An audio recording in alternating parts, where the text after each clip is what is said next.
I didn't plan any of this. I wasn't looking for anything. I wasn't even having a particularly interesting week.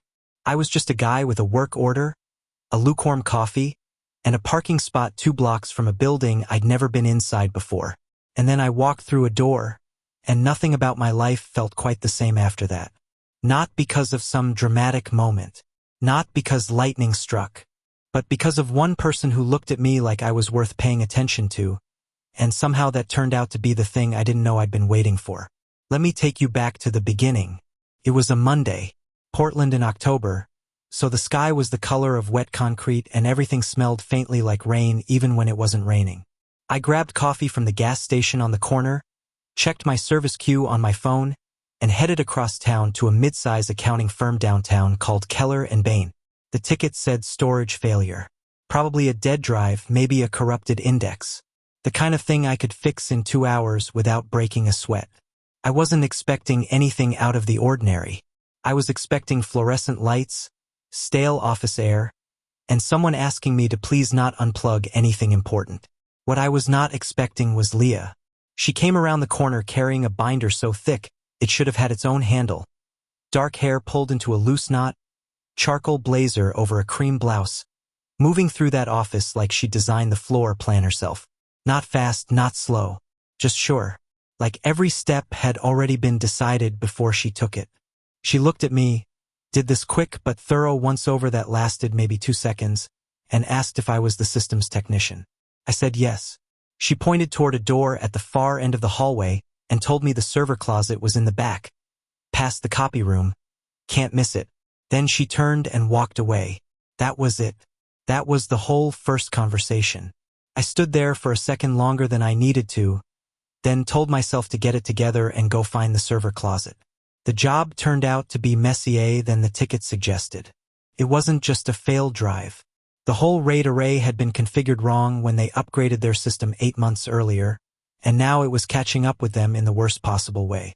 I spent the first hour just figuring out what I was actually dealing with. Leah passed through the hallway 3 times while I worked, each time on her way somewhere with purpose. Files under one arm, phone in the other hand, answering someone's question while simultaneously reading something on her screen. The kind of person who does 4 things at once and makes it look quiet. I kept my head down. I was there to work. I was not there to get distracted by someone who clearly had approximately 0 minutes to spare for small talk with the tech guy. Around 2 in the afternoon, I hit a complication I hadn't accounted for. Fixing the immediate problem was possible, but doing it right meant the system needed to run a full verification cycle overnight, which meant I had to come back tomorrow. I went to find whoever was in charge of the office to let them know, and the person they pointed me toward was Leah. She was at her desk with 3 documents open on her screen and a half-eaten lunch pushed to the side like she'd forgotten it existed. I explained the situation. She listened without interrupting, asked 2 very specific and surprisingly technical questions, and then nodded and said that was fine, they'd manage for the afternoon, come back in the morning whenever worked for me. I told her 8 o'clock. She said she'd be here. I said good night without thinking about it, and she looked up from her screen and said, very simply, take care of yourself getting home. Not in a big way, just like she meant it, like it was a normal thing to say, which I guess it is, but somehow the way she said it made it feel less automatic than it usually does when people say it. I thought about that the whole drive home. Not in a dramatic way, just the way your mind circles back to something small that didn't feel small when it happened. Wednesday morning I was back at Keller & Bain by 8. The lobby was still mostly quiet, just the receptionist and the hum of the coffee machine in the break room down the hall. I signed in, grabbed my bag, and headed toward the server closet. I made it about halfway down the hallway before I heard Leah's voice behind me. You actually showed up at 8. I turned around. She was standing by the break room doorway holding 2 coffee cups, and she held one out toward me with the kind of easy confidence that made it clear she'd already decided I would take it. I figured the least I could do, she said, since you're the one who has to fix our mess. I took the coffee. It was the real kind, not the burnt stuff that sits in a pot for 3 hours. She'd actually made a fresh cup.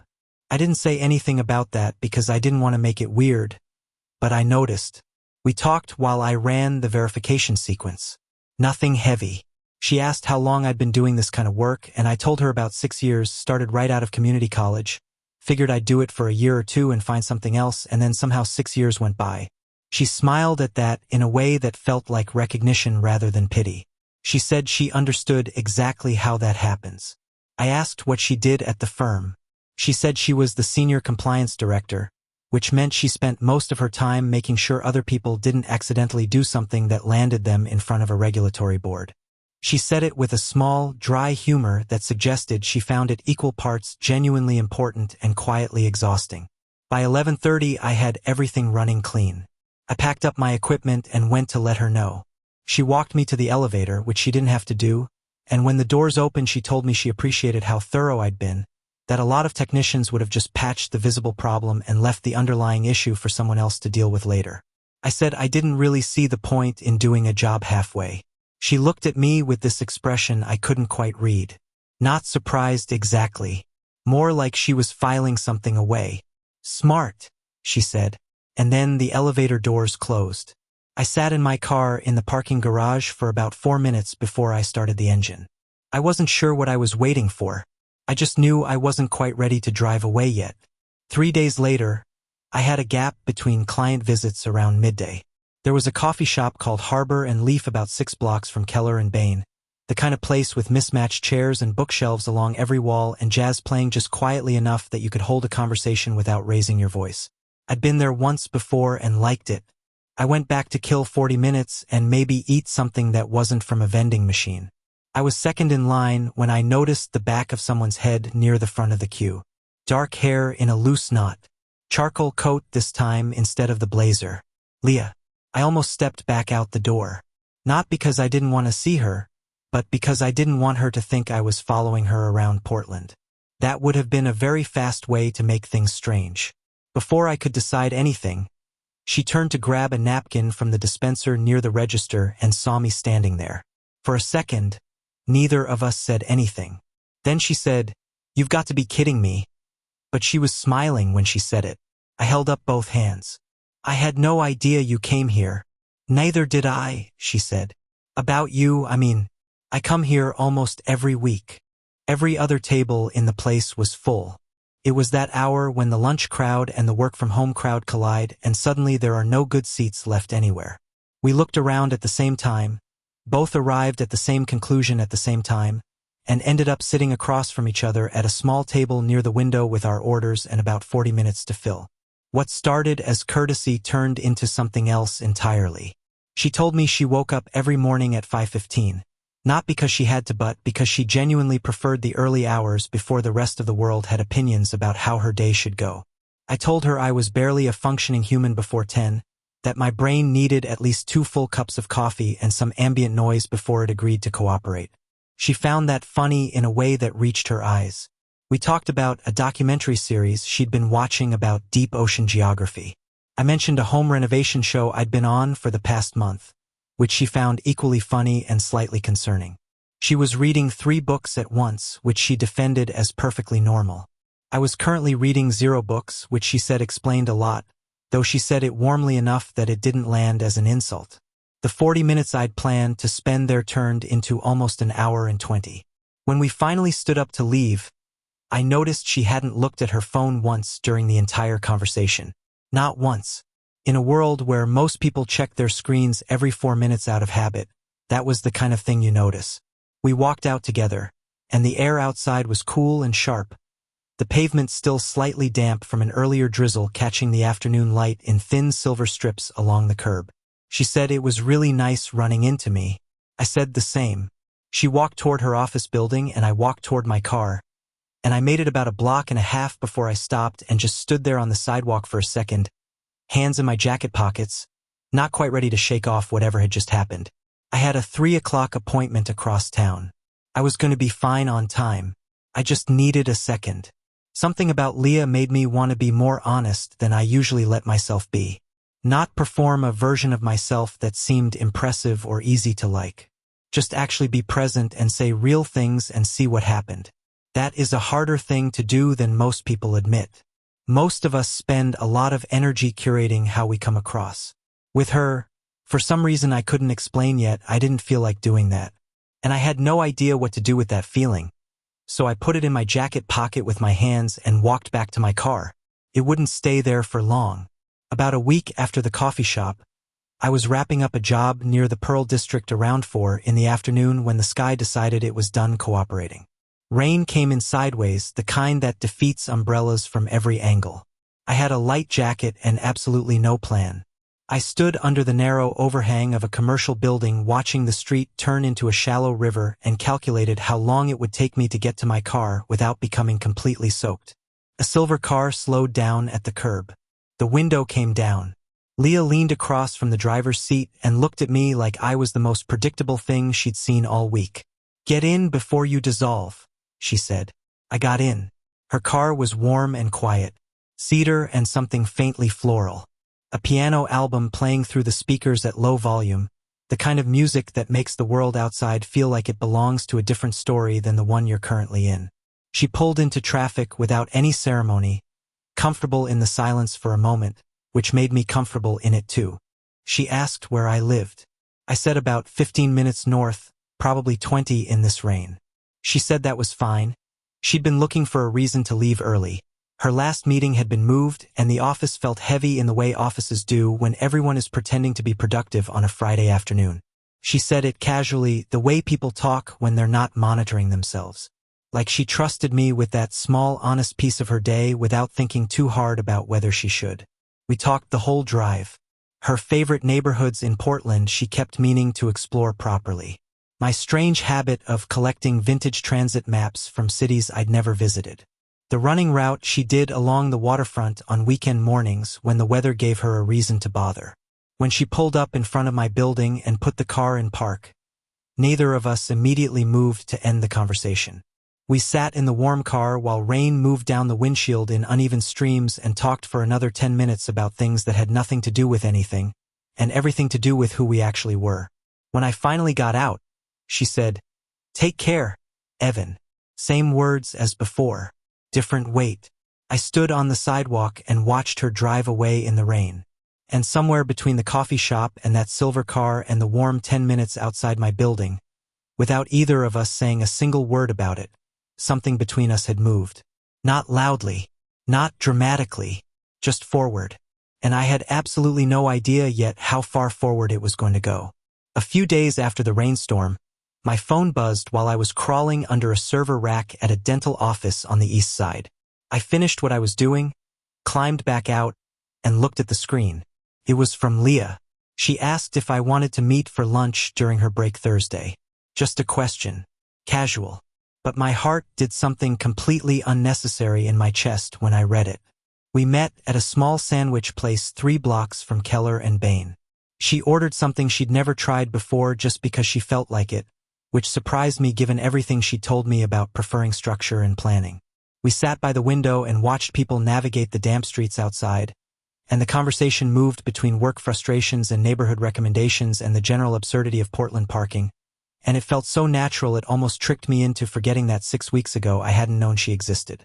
Then she mentioned her divorce. Not as a confession, not as a warning, just as a fact she was placing honestly on the table between us, the same way she did everything. She said it had been 4 years since the papers went through, and that she'd needed every single one of those years before she felt like herself again. She said it without bitterness, without an edge, like she had looked at that season of her life, understood it completely, and made peace with all of it. I didn't push for more. I didn't ask questions she hadn't offered to answer. I just let it exist between us as the real and significant thing it was. Then my phone buzzed on the table. A reminder from my college friend Tarek about his wedding. 2 weeks out. The venue outside the city, lakeside, the whole thing. I'd been planning to go alone. I hadn't thought much about it. Leah glanced at my screen. "Wedding?" she asked. "Old friend from school," I said. "I'm going alone." She smiled slightly. "That doesn't sound especially fun." I looked at her for a second. Longer than was strictly casual. Something inside me made a decision before the rest of me had fully agreed to it. "I was actually wondering," I said, "if you'd want to come, as my +1. The smile didn't disappear exactly. It just paused. Her eyes moved off mine for a half-second, like she needed to catch a breath she hadn't realized she was holding. Then she looked directly at me, steady and open in a way that felt almost careful, like she was choosing to be vulnerable on purpose. "My age doesn't bother you," she said. It wasn't quite a question. It was more like something she needed to say out loud to see how I responded to it. 10 years between us. She was 38. I had just turned 28. She had clearly been carrying this awareness since the beginning, turning it over quietly every time we ran into each other. Every time the conversation got a little warmer than professional courtesy required. I held her gaze. "I don't see why it should," I said. "And I meant it the way you only mean something when you haven't rehearsed it." She studied my face for a long moment. Really looked. The way she looked at compliance documents, thoroughly, without rushing to a conclusion.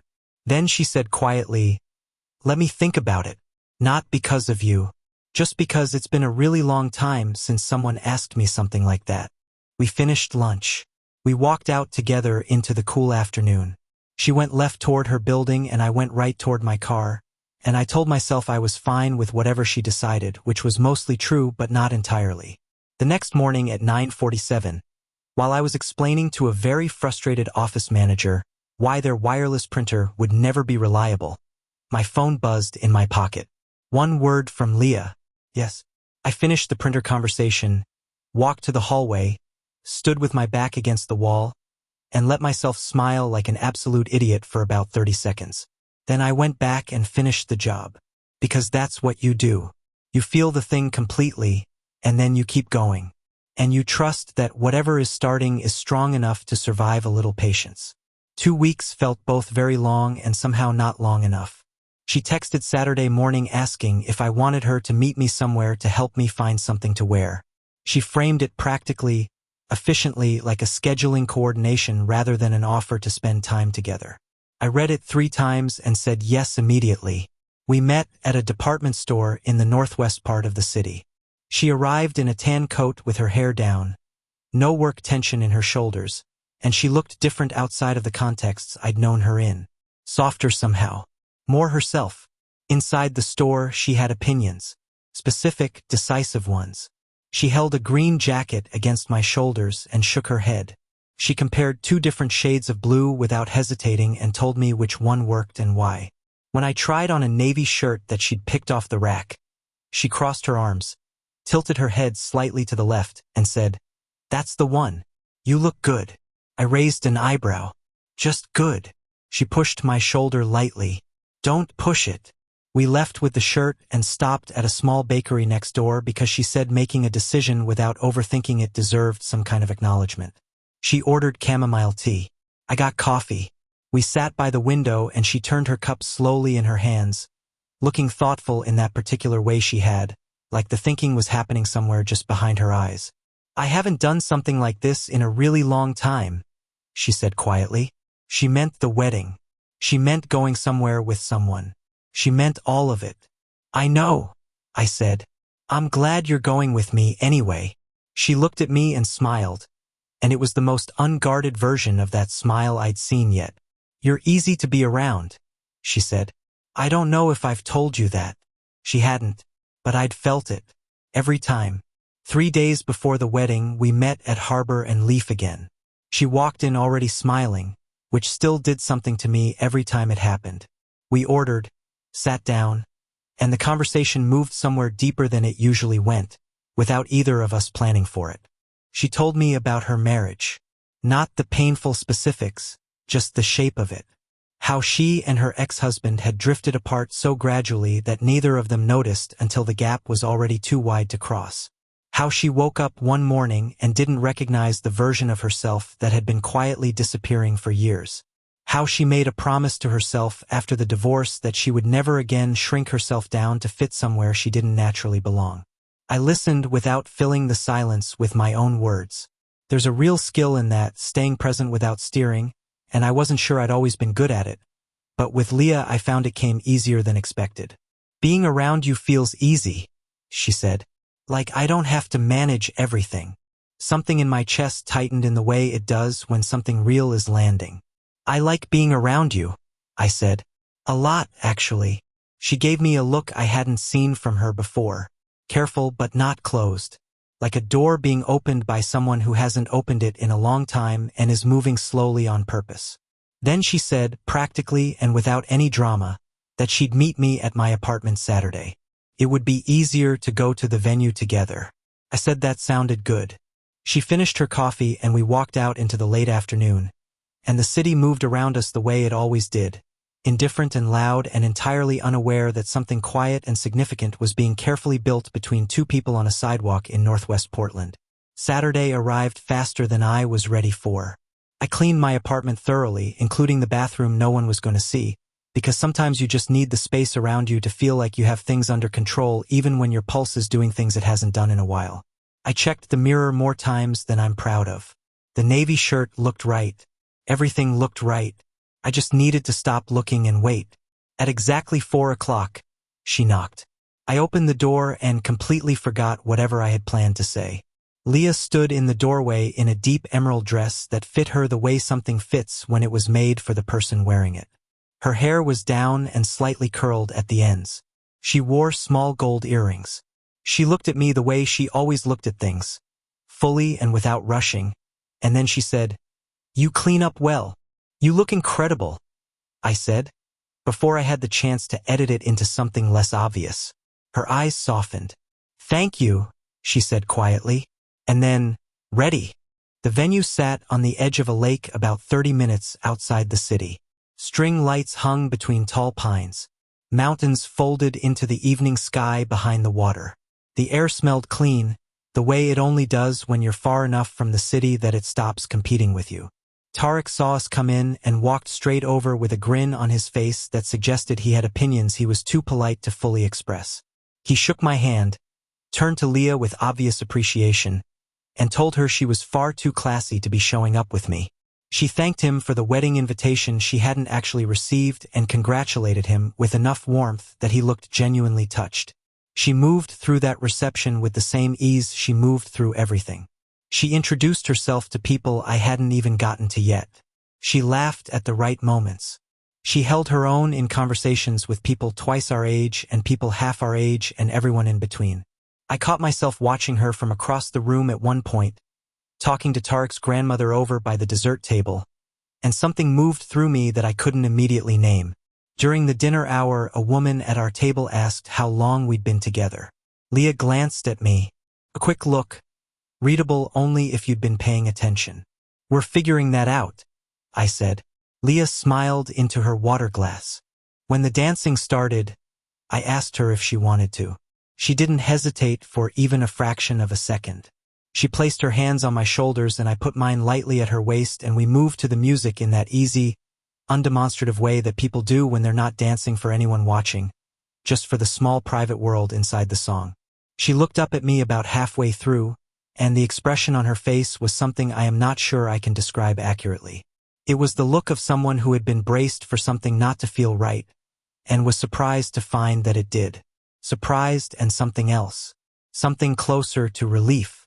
After the dance, we slipped outside onto a stone terrace overlooking the lake. The string lights made long gold reflections on the dark water. The mountains were silhouettes now, dark against the sky going from blue to black at the edges. The air was cool and quiet and felt like it belonged to us for a minute. She exhaled slowly beside me. "I forgot how loud wedding receptions get," she said. "That's why I brought you out here," I said. She turned toward me, leaning against the railing, and her face in the soft light looked open in a way I'd been watching gradually develop over weeks. "You've been really good today," she said. "I want you to know that. It wasn't hard," I told her. "You make everything easier." She looked at me for a long moment. The kind of look that has weight. The kind that you feel after it happens. "I forgot what it feels like," she said quietly, "when someone genuinely wants you around." She wasn't looking for reassurance. She was just telling me the truth. "I don't think about the age thing," I said. "I think about you. That's all." Her breath shifted, barely perceptible. She looked away toward the water, then back at me, and something in her expression settled in a way it hadn't before. Then, without saying anything, she reached out and took my hand. Not tight, not performed. Just her hand in mine, warm and steady, and her thumb moving slowly across my knuckles once, like she was asking herself a question and answering it at the same time. We stood like that without speaking. The music from inside the venue drifted out through the open doors. The lake was still. The mountains held their shape in the dark. She squeezed my hand gently. "Thank you for inviting me tonight." I squeezed back. "Thank you for saying yes." She didn't let go. And standing there in the quiet with her hand in mine and the gold light on the water and the mountains going dark behind it all, I understood that whatever this was, it was no longer something I could casually tuck away and forget about. It had roots now. Real ones. The kind that take hold when you're not looking and go deep before you realize what's happened. Neither of us said it that night. We didn't need to. Some things communicate themselves just fine without words. 2 days after the wedding, I was finishing a job downtown when I walked past Harbor and Leaf and looked through the window without planning to. Leah was inside at a table near the back, stirring a drink she wasn't drinking, looking out at the street with her thoughts clearly somewhere far from where she was sitting. I almost kept walking. I didn't want her to feel like I was always appearing wherever she happened to be. But she looked up at exactly that moment, the way people sometimes do when they sense being watched. And when she saw me, her face did the thing where it shifted before she could decide what expression to arrange. She waved me in. I sat down across from her, and the air between us felt familiar but different. Warmer. Like a room where someone has turned up the heat while you weren't paying attention. We talked about the wedding for a while. Tarek's best man's speech, which had gone off the rails approximately 4 minutes in. The ring bearer who had looked personally victimized by the entire experience. The grandmother Leah had charmed so thoroughly at the dessert table that the woman had asked for her phone number. Then Leah put her cup down and looked at me in the direct way she had. "I've been thinking a lot since Saturday," she said. "Me too," I said. She was quiet for a moment, arranging her words with the care she gave to everything. "I didn't expect to feel that comfortable," she said, "with someone, again. I thought I'd feel out of place or strange or like I was pretending to be someone younger than I am. But I didn't feel any of that." She paused. "I felt like myself. The whole time. I didn't fill the silence. I let her get to the rest of it. I'm cautious," she continued. "I think you know that. I've been through more than I usually let people see, and I don't enter things easily anymore. I'm not sure I know how to stop thinking 10 steps ahead long enough to just be in something." "I'm not asking you to stop being who you are," I said. "I'm just asking you to give this a real chance. We go slow. We stay honest. That's it." She looked at me for a long moment. "I don't want to do this halfway," she said. "Neither do I." She nodded slowly. Then she stood up. "Come with me," she said. Just that. No explanation. I followed her to her car. She drove us across the river to her neighborhood. A quiet street lined with older buildings and mature trees. The kind of block that feels like it has held its shape for decades. Her apartment was on the 3rd floor. Warm lighting, soft colors, bookshelves on every wall, small plants in the windows, a half-finished puzzle on the coffee table. She made tea, handed me a cup, sat across from me at the kitchen table. "I didn't bring you here to confuse anything," she said. "I brought you here because if you're going to be part of my life, I need it to be real. I need you to see where I actually live, not just the version of me that exists in coffee shops and parking lots. I want it to be real," I said. "That's the only version I'm interested in." She stirred her tea without drinking it, pushed it to the side, looked at me across the small table in the warm quiet of her apartment with the city doing its thing outside the windows and said, "I like you, Evan. I haven't liked someone in a very long time. And the thing that scares me isn't you. It's the idea that this might be real, and I'll ruin it by being too careful. You don't have to be scared with me," I said quietly. "We figure it out together." Something in her expression shifted. The last piece of held-back tension releasing all at once, slowly, like a window being opened after a long winter. She reached across the table and slid her hand into mine. Steady this time. "No hesitation." "Then let's try," she said. "Let's actually try." And we did. The weeks that followed were nothing like what people imagine when they picture the beginning of something. There were no grand declarations, no perfect moments designed to be remembered. It was smaller than that and better. She called me on Tuesday afternoons just to share something funny she'd overheard at the office.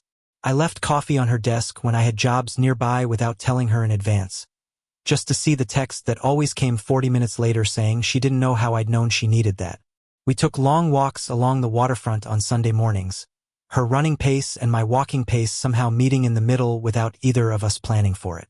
We argued once about whether her approach to grocery shopping was efficient or excessive. I was wrong about which side I took, and I admitted it, and she laughed in a way that made the whole thing feel like something that belonged to us specifically. By early winter, I was sitting on her couch one evening while rain moved steadily against her apartment windows. She was beside me with a book open in her lap she hadn't actually been reading for 20 minutes. I was watching her more than whatever was on TV. She caught me looking. "What?" she said. "Nothing," I said. "Just glad I'm here." She closed the book and leaned her head against my shoulder without another word. Outside, the rain continued. The apartment was warm. The bookshelves held their quiet rows along the walls. Everything smelled faintly like cedar and chamomile, and the particular combination of two people's lives settling into the same space without friction. And I understood then, with the kind of quiet certainty that doesn't need to announce itself, that this was what I had been moving toward without knowing it. Not some idealized version of a life. Just this one. Specific and honest and warm and real. Built in increments, in coffee shops and parking lots and a stone terrace above a lake. Over weeks of showing up without pressure and saying true things and letting trust do what it always does when you give it space to work. Leah turned the page of her unread book. I didn't say anything. I didn't need to. Some things are already exactly what they're supposed to be. If this story stayed with you, hit subscribe. There are more stories just like this one waiting, real, quiet, unexpected, the kind that remind you that the best things tend to arrive when you weren't looking for them. And drop a comment below letting me know where in the world you're listening to this from. It genuinely means a lot to know where these stories are landing, and I read every single one.